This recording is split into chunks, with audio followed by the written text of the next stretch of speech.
2026 yilgi yangi Chevrolet Cobalt yana qaytdi va bu xabar O'zbekistonda ko'plab avtomobil ishqibozlarini xursand qildi.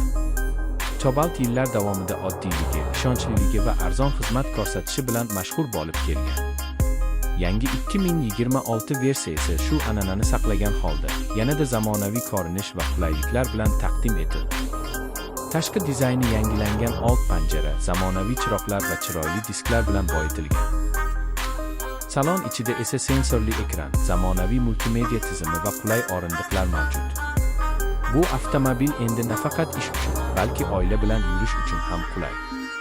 Texnik tomondan 1.5 litrli benzin dvigateli yoqilg'i tejamkorligi va yetarli quvvatni ta'minlaydi.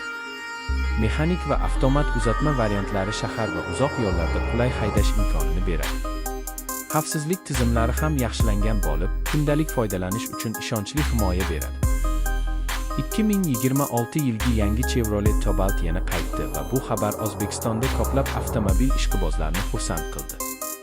Cobalt yillar davomida oddiyligi, ishonchliligi va arzon xizmat ko'rsatishi bilan mashhur bo'lib kelgan. Yangi 2026 versiyasi shu an'anani saqlagan holda, yanada zamonaviy ko'rinish va qulayliklar bilan taqdim etildi. Tashqi dizayni yangilangan old panjara, zamonaviy chiroqlar va chiroyli disklar bilan boyitilgan. Salon ichida esa sensorli ekran, zamonaviy multimedia tizimi va qulay o'rindiqlar mavjud. Bu avtomobil endi nafaqat ish uchun, balki oila bilan yurish uchun ham qulay.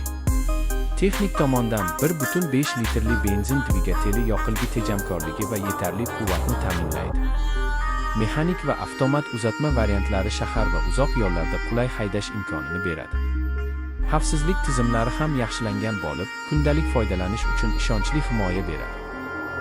2026 yilgi yangi Chevrolet Cobalt yana qaytdi va bu xabar O'zbekistonda ko'plab avtomobil ishqibozlarini xursand qildi.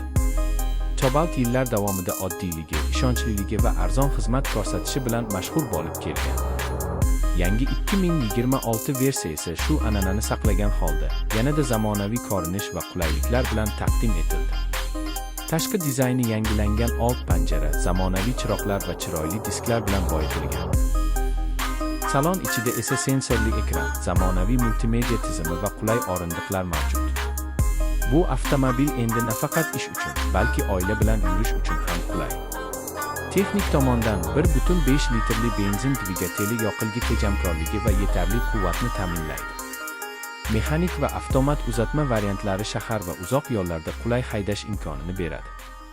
Xavfsizlik tizimlari ham yaxshilangan bo'lib, kundalik foydalanish uchun ishonchli himoya beradi.